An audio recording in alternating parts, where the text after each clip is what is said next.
Muy bienvenidos al canal, bienvenidos al podcast. Hoy es 2 de enero del 2025. Estamos estrenando año y espero que todos la hayan pasado bien. Ya saben, año nuevo, propósitos nuevos, dicen, pero esto es muy relativo. Como en algún momento les comenté, el tema del propósito puede darse en cualquier momento del año. No hay que esperar al año nuevo, que es una fecha además aleatoria. Lo que realmente hace el cambio es la decisión de mejorar hábitos o de dejarlos cuando estos son más bien negativos. Yo creo que eso es lo que realmente hace la diferencia y lo que realmente puede ayudarnos a ser mejores personas. Recordar que solamente estamos de paso, no estamos aquí para toda la vida. Así que lo que realmente te llevas es aquello intangible en lo que has trabajado. Tu mentalidad, tu espíritu, tu alma, esas son las cosas más importantes que no supone, además, y que no excluye el, la posibilidad de ir mejorando materialmente, pero esa es una añadidura. Esa es una añadidura. Y ese espíritu emprendedor, ese espíritu de desarrollo, ese espíritu de fortaleza, es uno de los elementos, o son uno de los elementos que yo quisiera rescatar de el personaje del que les voy a contar. Voy a hablarles un poco de Aquilino Flores. Para quienes no sepan quién es Aquilino Flores, es uno de los hermanos fundadores de Topitop. Topitop es una compañía peruana dedicada a la venta de prendas de vestir de tipo casual a través de sus retails, que la mayoría de ustedes conoce. Pero además tienen una línea industrial, la cual no venden con su marca, sino con la marca de los clientes. Estos pueden ser Gap, Abercrombie, Ralph Lauren, Liz Claiborne, Disney, lo que fuere. Esos son los clientes que tiene, en este caso, Topitop. Pero poco se habla de eso, poco se sabe que es una empresa proveedora también en esta línea. Y es interesante la vida de los hermanos Flores, y específicamente hablando la de Aquilino, porque él empieza muy pobre, pero en un estado de pobreza absoluta, absoluta. Y cuando digo absoluta es que cuando llega muy jovencito aquí a Lima, no tenía trabajo, no tenía oficio. Uno de sus primeros empleos fue limpiar. Él nace en Huancavelica. Y ya saben ustedes que Huancavelica es una de las regiones más azotadas por la pobreza extrema, aun cuando es rica en términos mineros. Su familia enfrentó desde muy temprano la ausencia, la pérdida del patriarca. Y Aquilino Flores se convierte, que era el mayor de los hermanos, o es el mayor de los hermanos, se convierte desde ese momento en el pilar de la familia. Su mamá podría haberle dicho perfectamente una frase del tipo: lleva nuestra historia hacia donde nadie la olvide. Y él podría haber asumido ese desafío con valentía, como que lo hizo. Pero también podría haberse negado a hacerlo y se podría haber quedado en su tierra. Es cierto que la familia Flores sí tenía una suerte de vena, un gen orientado hacia los negocios, porque la familia hacía trueques entre poblaciones cercanas, entre poblados cercanos, sobre todo los fines de semana, sobre todo los domingos. y se dedicaban mucho a eso. Es decir, ya tenían la impronta de los negocios, pero lógicamente pues no tenían la cantidad de dinero que hoy perfectamente podrían ostentar.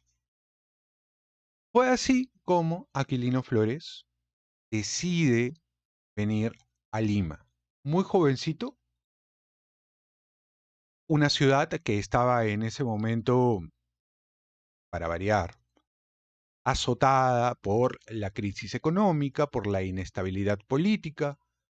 Ya saben cómo era Lima en la década de los 70, 60, una ciudad de mucho contraste, eh, que entraría también a ser o a atravesar un gran periodo de crisis económica.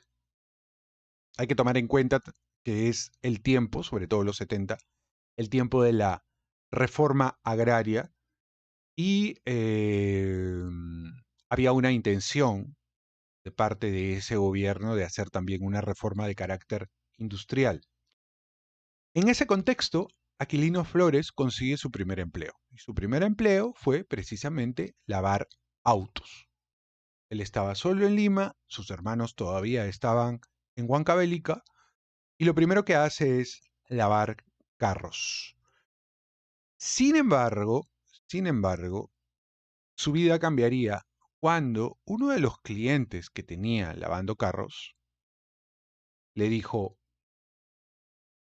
le habría dicho algo así como, mira, en vez de estar lavando carros, ¿por qué no vendes algo? ¿Mm? Este cliente había notado que Aquilino Flores tenía una rapidez, una inquietud, una calidad de servicio que llamaban la atención. No era cualquier muchachito, era un muchachito aplicado. Entonces este cliente lo que hace es darle un dinero para que compre polos, para que compre camisetas y las venda. Y a partir de eso que pueda ganarse el sustento sin sospechar que ese sería el detonante que luego generaría este gran conglomerado industrial. ¿Mm? Bien, ellos empezaron a trabajar de esa manera, sobre todo Aquilino, cuando en algún momento él recibe un feedback, recibe una retroalimentación de alguna de las personas que le compraban sus camisetas. Le decían, ¿por qué no le pones algún tipo de estampado? Porque hasta ese momento él solamente vendía camisetas de colores sólidos, como le llaman en el mundo textil, blanco, azul, negro y tal. Y se le ocurrió que sería una buena idea agregarle ese valor a las camisetas. De ese modo, las encargó a a un estampador y empezó a hacer sus propios diseños, que seguramente copiaba también, ¿no? De algún lado. Y fue así que poco a poco fueron creciendo y se incluyó dentro de esas, dentro de ese emprendimiento también a sus hermanos. Su hermano Manuel Flores, su hermano Carlos, su hermano Marcos y su hermano Armando Flores. Cada uno empezó a desarrollar, a diversificar un poco las destrezas necesarias para manejar aquel incipiente negocio familiar. Cada uno desde su primera trinchera, desde su posición.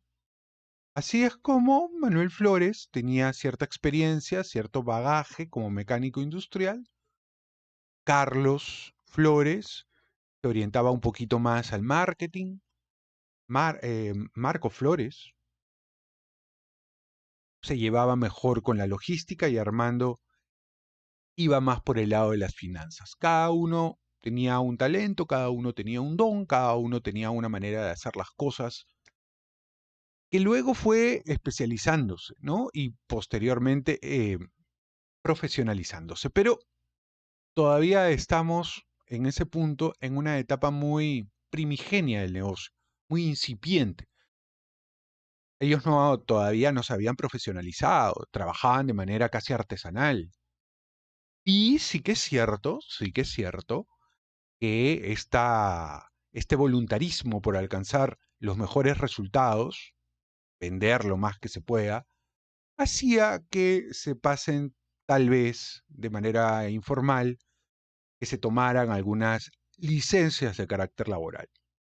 Esto podría pintarse como alguna eh, de las pequeñas anécdotas que luego contarían sus propios trabajadores, pero que a ojos retrospectivos, que auscultan si se han cumplido algunas normas laborales,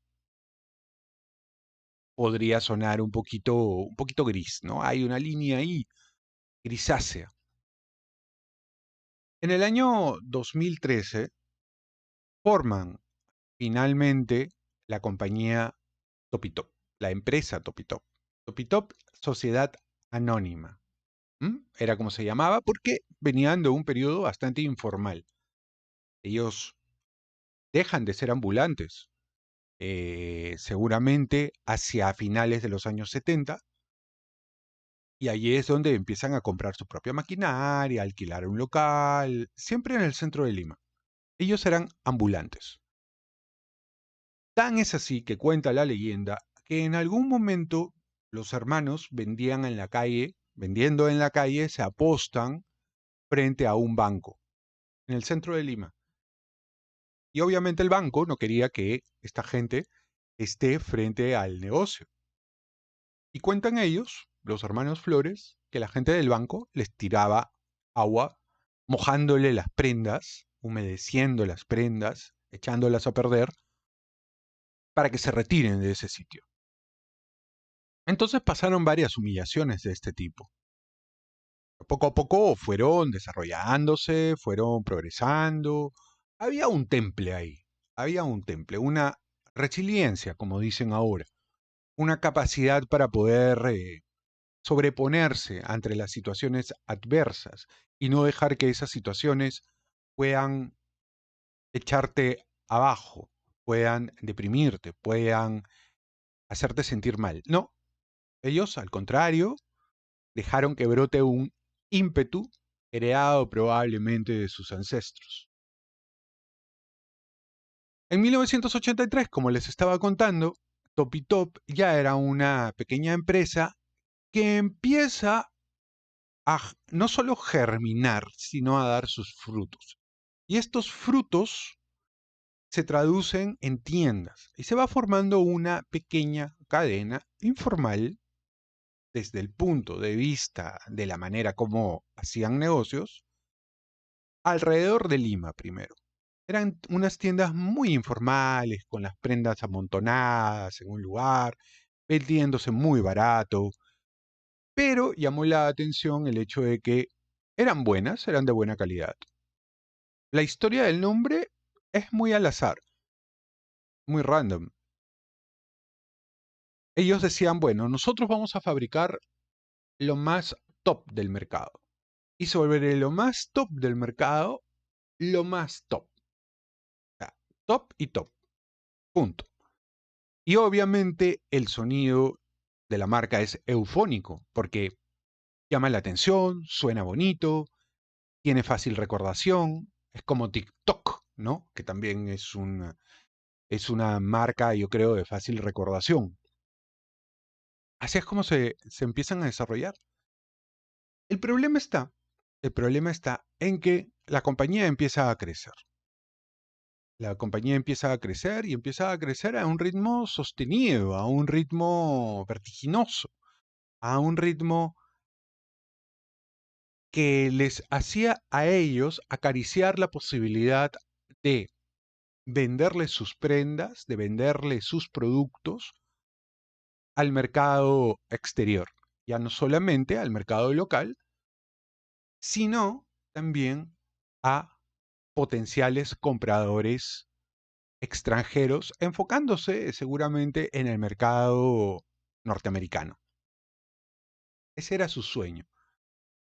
Suponía ese reto una serie de cosas que obviamente los llenaría de orgullo, porque sus prendas finalmente atravesarían las fronteras y vestirían a gente de todo el mundo.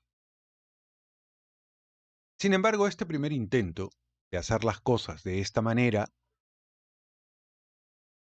fracasó.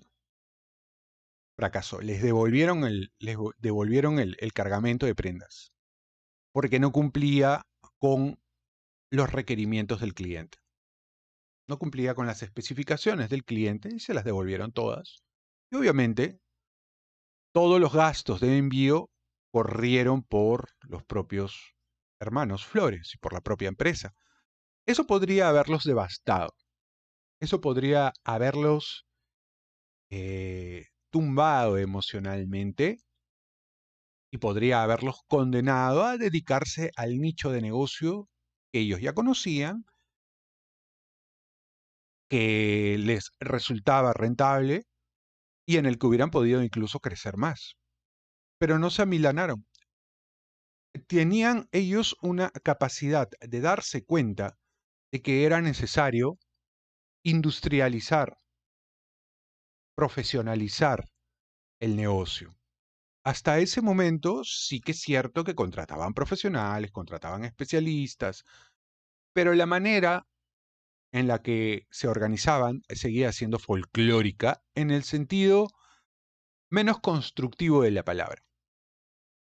Seguía siendo informal, no se respetaban los tiempos, no se respetaba la calidad, no se respetaba las condiciones laborales. Y porque también los propios Flores, hay que reconocerlo, no estaban formados en el mundo de las buenas prácticas. Tampoco eran profesionales de carrera, ellos eran unos empíricos. Pero esto no impidió que se dieran cuenta que precisamente lo que necesitaban era un especialista. De manera que contrataron, ¿no?, a un gerente general y quisieron contratar al mejor gerente general de la industria textil peruana de aquella época. Estamos hablando ya de los años 90. Entonces viene este señor, Esteban Daneliuk se llama,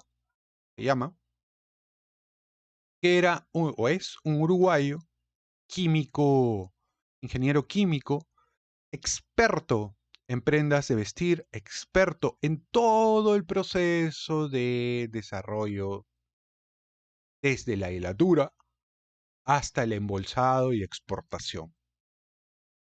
Conocía los mercados externos, tenía clientes, era amigo de Ralph Lauren, o sea, conocía toda la industria de pe a pa.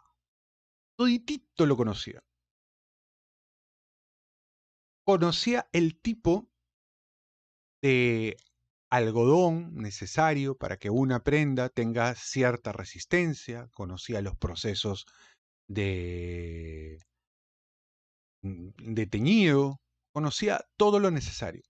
Y además tenía experiencia, ya una dilatada experiencia en el mundo industrial, lo respaldaba porque conocía de métodos de organización y este tipo de cosas. Fue así como lo contratan y este señor redibuja toda la parte organizacional de la compañía y divide la compañía en 4 empresas distintas dentro de la parte industrial. Y cada empresa se iba a dedicar exclusivamente a una parte del proceso textil, desde el hilado y la tintorería, por ejemplo, que fue una empresa aparte, pasando por la parte del corte y de la confección, que fue otra empresa aparte, la parte del estampado y embolsado, que se convirtió en una empresa aparte, y la parte del retail, que fue una línea aparte también, prácticamente alejada de todas las demás, a pesar de que los vasos comunicantes eran obvios. ¿Cuál era el sentido que este señor quería darle a ese tipo de organización? Él decía, en un escenario tan turbulento, tan inestable como el peruano, no debemos apoyarnos en una sola estructura que eventualmente, en una situación incierta, se podría resquebrajar y caer. Hagamos que cada empresa sea independiente y que eventualmente, en el peor de los casos, pueda buscar sus propios clientes. Y así no dependan tanto una de la otra, aun cuando en la práctica son un todo, un cuerpo. Esa era su premisa. Y así se llevó adelante. Para la parte del retail, que es la parte más conocida, la que seguramente ustedes conocen, que es la parte de top y top empresas, un par de años después de la contratación de este señor, Esteban Daneliuk, se contrata a un gerente general que se iba a responsabilizar de todas las operaciones de retail, exclusivamente hablando, de las tiendas de atención al público generalista. Y este señor se lo trajeron de Saa Falabella, era un chileno. El tipo era un experto en marketing. Entonces conocía al detalle cómo era que en su visión debían de crecer las tiendas. Así fue desarrollándose el negocio. El negocio empezó a facturar en su mejor momento unos 75 millones de dólares al año. Y le estaba yendo muy bien, tanto en la parte industrial como en la parte de retail. En la parte industrial atendía a clientes de los Estados Unidos, como por ejemplo Zara, Ralph Lauren, Abercrombie, Gap, Disney, Liz Claiborne, entre otros. Esos eran sus clientes. Y y la parte de retail también se expandió y se expandió bastante.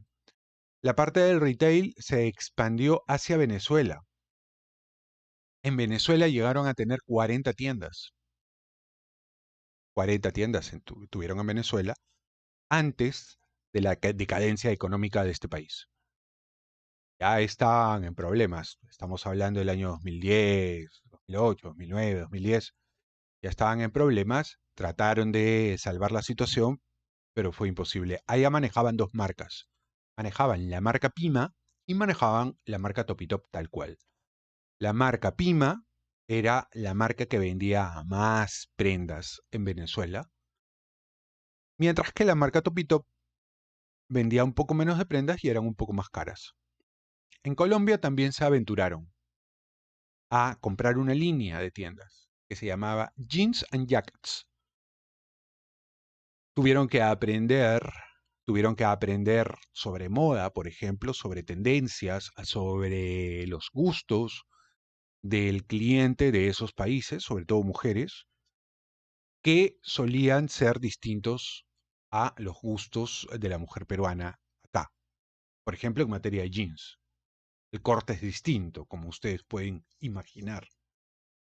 Bien, cuando llega el tema de la pandemia, cuando llega el tema de la pandemia, ya la compañía, creo yo, había decaído un poco. Habían bajado sus bonos, habían cambiado las gerencias, habían puesto de gerente general a un antiguo gerente de sistemas. Entonces, claro, subyace la pregunta, ¿cómo un gerente de sistemas puede responsabilizarse de un conglomerado tan ajeno a su propia impronta profesional? Mm, pero bueno, lo hizo. Y ahora, luego de la pandemia, han dado, sobre todo la parte del retail, ha dado un vuelco, han abrazado el comercio electrónico. han abrazado el comercio electrónico, han creado sus propias tiendas virtuales, han intentado eh, alcanzar el estilo de los otros retailers con una diferencia.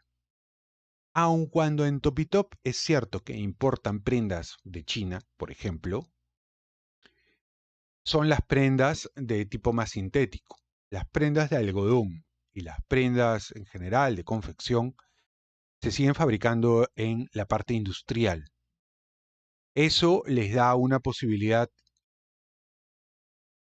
y una ventaja que, por ejemplo, no tiene Ripley o Saga Falabella, que mientras éstas encargan su producción específicamente a China, eh, si hay un cambio de moda o hay un cambio de estilo, un cambio de tendencia, no pueden responder de manera rápida, mientras que los peruanos sí, porque tienen acá su propia industria. Esto es un poco lo que ocurre en el caso de Zara e Inditex. Zara, las tiendas Zara, se alimentan de sus propias fábricas, que seguramente deben de tener también algunos encargos en otros países. Pero en un primer inicio, se alimentaban de sus propios talleres. Entonces, esto le da una fortaleza distinta al negocio. ¿Mm? Eh, la adaptación, la adaptación digital ha sido, como les decía, uno de sus mayores fortalezas. Los flores han sabido capear el temporal que suponen los desafíos de carácter digital, y eso le ha hecho de que de todas maneras se mantengan. Este gerente general chileno tenía la visión, tenía la idea de que Topitop vaya camino hacia una especie de transición que los convierta en un retailer incluso más grande, de tipo Saga Falabella o Ripley, en donde ya no solamente vendan prendas, sino también vendan productos electrodomésticos, televisores. Si no me equivoco, la tienda de Chiclayo era una tienda muy grande, muy grande. Y allí se empezaron a introducir otro tipo de mercaderías. Luego recularon los dueños de Topito porque consideraron que eso era salirse un poco del core del negocio, que ellos ya conocían bien. Entonces se dejó de lado esa estrategia y se han dedicado todavía a la parte textil. Estrictamente todo lo que tiene que ver con prendas de vestir de tipo casual de algodón y también otras ya más sintéticas, como son aquellas que traen de China, porque la verdad, traen las casacas, son básicamente chinas y las etiquetan en el Perú. Muy bien, eso era un poquito la historia de resiliencia que yo quería comentarles en torno a Topitop, que lo recordé porque yo trabajé ahí.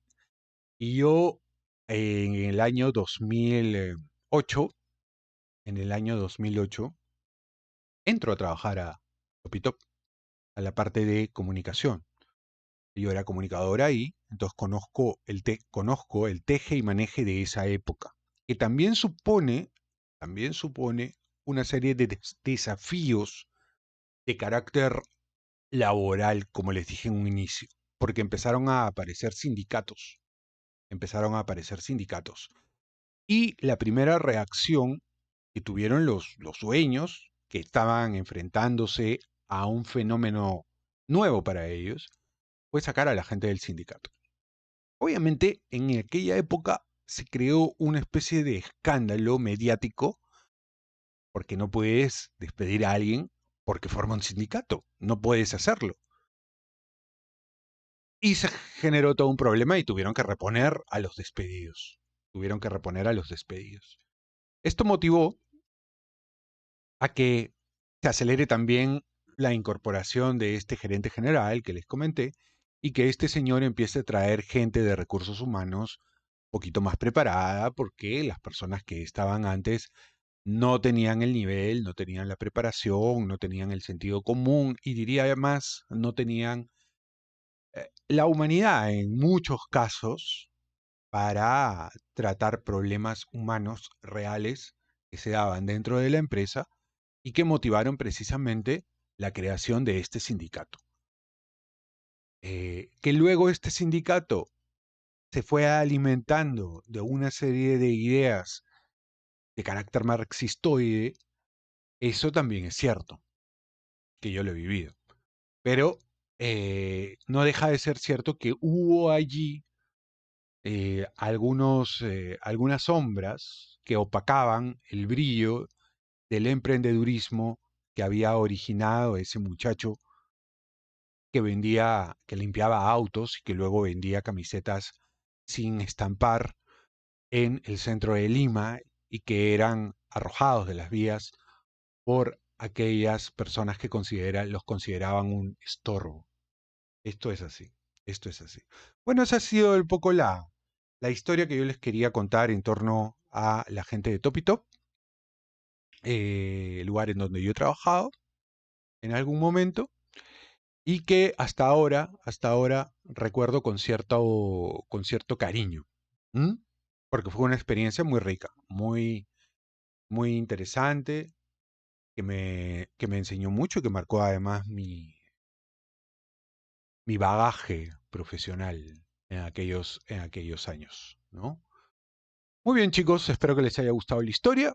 Nos vemos en un siguiente video. Chau, chau.